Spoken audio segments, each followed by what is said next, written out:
Bonjour à toutes et à tous, vous êtes sur le collectif Chalonnais et aujourd'hui nous sommes au collège Notre-Dame en présence de Camille et de certains enfants du collège.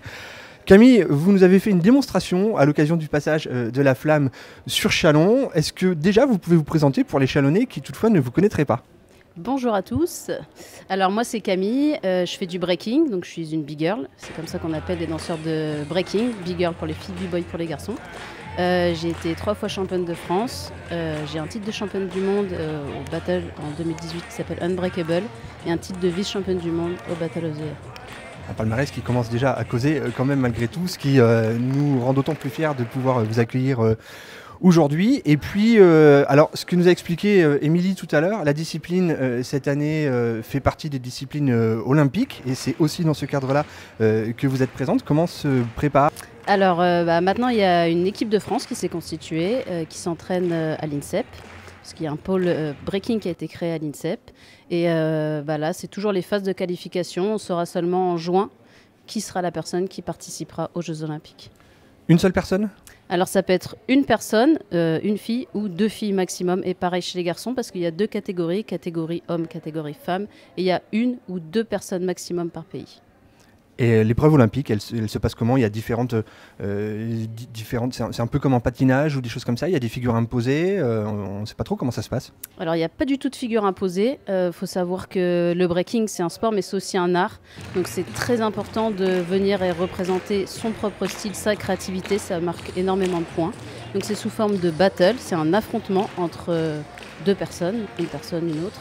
Il y a un premier passage, à la fin de ce premier passage, le jury avec des critères, etc., détermine qui gagne le point. Donc il y a un premier point qui est donné, ensuite il y a un deuxième passage. Si la même personne gagne le point, le battle est fini, c'est la personne qui remporte. Si c'est l'autre personne qui a le point, on a une égalité, on fait un troisième passage pour déterminer qui gagne le battle.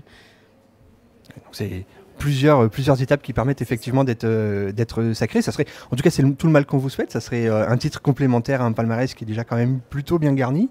Comment est-ce que vous êtes arrivé au breaking?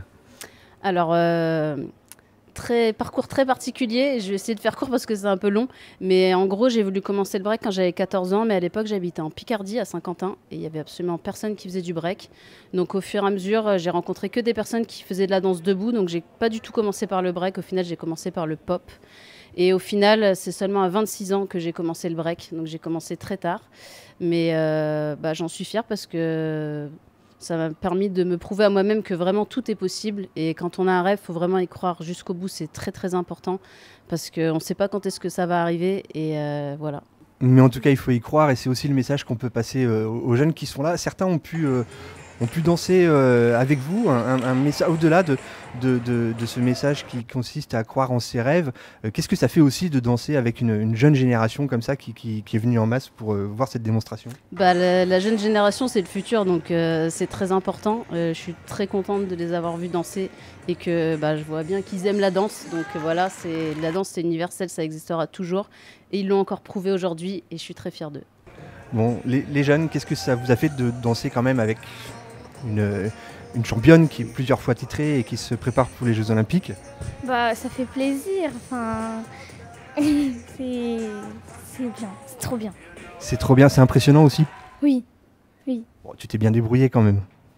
Oui. Et vous, comment ça s'est passé cette participation, cette démonstration avec Camille? Ça nous a mis la pression au début, surtout que y avait Camille du coup. Et c'est impressionnant de savoir qu'elle a gagné beaucoup de trophées et du coup je suis super contente. J'étais super contente. Bon, ça marche. Merci à toutes et à tous. Vous étiez sur le collectif Chalonnais. Camille, merci beaucoup de votre présence. Merci de partager ce moment avec les enfants et puis de leur adresser ce message d'espoir. En tout cas, on vous souhaite bonne chance pour les JO qui arrivent en espérant que vous allez être qualifiés et que vous allez pouvoir représenter la France aux Jeux Olympiques. Merci beaucoup. Vous étiez sur le collectif Chalonnais. Merci à toutes et à tous et à très bientôt.